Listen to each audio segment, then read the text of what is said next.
Let's my good news. नमस्कार। Let's my good news और good news में मैं हूं आपके साथ महेश सिंह। आज गुड न्यूज़ में बात करते हैं भारतीय रेलवे के बारे में। अक्सर हम भारतीय रेलवे को भीड़-भाड़, गंदगी और लापरवाही से जोड़कर देखते हैं, लेकिन एक ऐसी ट्रेन यात्रा ने लाखों लोगों के दिल में उम्मीद की किरण जगा दी है। पूर्वोत्तर भारत के मिजोरम राज्य की राजधानी आइजोल में गुवाहाटी जाने वाली ट्रेन में यात्री अंशुल अखोरी ने कुछ ऐसा देखा जो सामान्य से कहीं अधिक लगता था। कोचेज न केवल साफ सुथरे थे बल्कि उनमें एक तरह का सम्मान झलक रहा था। स्लीपर बर्थ पर यात्रियों ने अपने सामान को व्यवस्थित रखा, बिस्तर को संभाला, मानो यह उनका अपना घर हो। सबसे प्रभावशाली दृश्य तो कचरा प्रबंधन का था। यात्रियों ने अपने कचरे को छोटे-छोटे थैलियों में बांधा और उन्हें अपनी सीट के पास ही सलीके से लटका दिया। कोई इधर-उधर फेंका नहीं, न कोई बोर्ड की जरूरत पड़ी, न रेलवे कर्मचारियों की निगरानी, बस स्वैच्छिक जिम्मेदारी ने कमाल कर दिया। अंशुल ने सोशल मीडिया पर इसकी तस्वीरें शेयर की जो वायरल हो गई। इंस्टाग्राम पर डेली पैसेंजर्स और द रिस्पॉन्सिबल ट्रैवल पॉडकास्ट ने इसे क्रेडिट दिया। यह घटना हमें सोचने पर मजबूर करती है। भारत जैसे विशाल देश में सार्वजनिक स्थलों पर गंदगी एक बड़ी समस्या बनी हुई है। Train station, bus stop, park और सड़कें कचरे से पटे रहते हैं। ओवरफ्लो करने वाले डस्टबिन, प्लास्टिक की बोतलें और खाने के पैकेट हर जगह बिखरे नजर आते हैं, लेकिन आइजोल गुवाहाटी ट्रेन के यात्रियों ने साबित कर दिया है कि बदलाव संभव है। यह मिजोरम की साफ सफाई संस्कृति का प्रतिबिंब लगता है। मिजोरम का भारत का सबसे स्वच्छ राज्य माना जाता है, जहां ग्रामीण इलाकों में भी प्लास्टिक कचरा न के बराबर दिखता है। यहाँ के लोग प्रकृति के प्रति संवेदनशील हैं और सामुदायिक जिम्मेदारी को समझते हैं। रेल मंत्रालय के आंकड़ों के अनुसार भारतीय रेलवे प्रतिदिन 2.3 करोड़ यात्रियों को ढोती है। ऐसे में स्वच्छता अभियान स्वच्छ भारत के तहत लाखों शौचालय बनाए, लेकिन असली बदलाव तभी आएगा जब यात्री खुद जागरूक हों। इस ट्रेन की कहानी उसी दिशा में एक मिसाल है। अगर हर यात्री अपना कचरा थैली में बांधकर लटका दे तो कोचेज हमेशा साफ रहेगी। यह छोटी आदत बड़े संदेश देती है। नागरिक बोध बिना किसी बाहरी दबाव के ही विकसित हो सकता है। पूर्वोत्तर के अन्य राज्यों में भी ऐसी पहलें देखने को मिल रही हैं। गुवाहाटी से दिल्ली या कोलकाता जाने वाली ट्रेनों में अब स्वच्छता जागरूकता बढ़ रही है।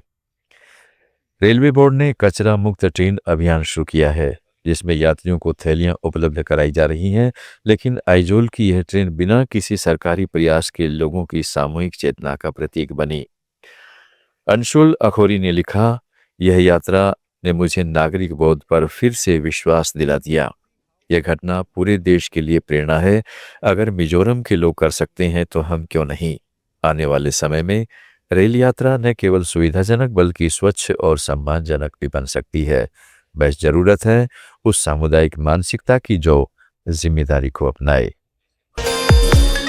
किताबों से सीखना ही सब कुछ नहीं है, जीवन से सीखना ही असली शिक्षा है। यही साबित कर रहे हैं वेदिका और एकार्थ। हैदराबाद के ये दोनों बच्चे अपनी मां कामना और पिता गौरी शंकर के मार्गदर्शन में घर पर ही शिक्षा ग्रहण कर रहे हैं। क्रोशे से लेकर शतरंज तक हर क्षेत्र में वे नई नई स्किल्स सीख रहे हैं और आत्मविश्वास से बढ़ते जा रहे हैं। होम स्कूलिंग को महज ट्रेंड न समझें, यह एक सोची समझी पसंद है जो पारंपरिक शिक्षा की सीमाओं को तोड़ रही है। वेदिका और एकार्थ का सफर प्रेरणादायक है। सुबह उठते ही वे किताबी पाठ्यक्रमों के बजाय घर के आसपास के वातावरण से सीखना शुरू कर देते हैं।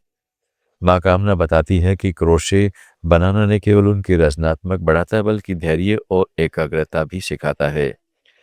वही पिता गौरीशंकर शतरंज के माध्यम से रणनीति और निर्णय लेने की कला सिखाते हैं। ये बच्चे बाजार जाकर सामान खरीदना सीखते हैं, पड़ोसियों से बातचीत कर संवाद कौशल विकसित करते हैं और घर के छोटे मोटे कामों में जिम्मेदारी समझते हैं। नतीजा, वे पहले ही समाज में योगदान देना शुरू कर चुके हैं। वेदिका ने पड़ोस की एक वृद्ध महिला के लिए क्रोशे का गिफ्ट बनाया, जबकि एकार्थ ने स्थानीय पार्क में सफाई अभियान चलाया। भारत के होम स्कूलिंग अभी नई है, लेकिन वैश्विक स्तर पर यह तेजी से लोकप्रिय हो रही है। अमेरिका और ब्रिटेन जैसे देशों में लाखों परिवार इस पद्धति को अपना चुके हैं।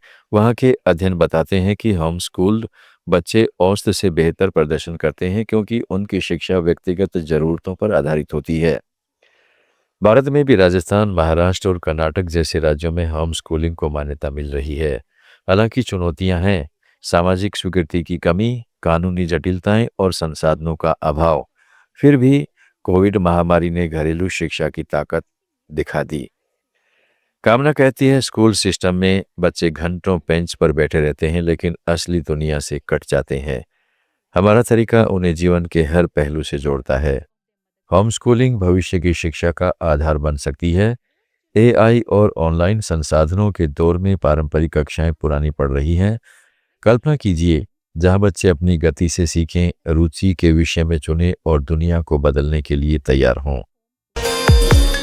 गुड न्यूज में आज इतना ही। जुड़े रहिएगा लेट्स माइक के साथ। आप सुन रहे थे let's make more than radio. Follow कीजिए हमें हमारे सोशल मीडिया प्लेटफॉर्म्स पर। It's time for news. It's time for more than radio. Presenting the first radio news app, Let's Mic. Let's Mic, a news-based app on your phone where you get to watch and listen news, talk shows, interviews, radio show podcasts. On Let's Mic, you get all relevant information of TV, print, radio, podcast, and digital. Let's Mic talks about every segment of life.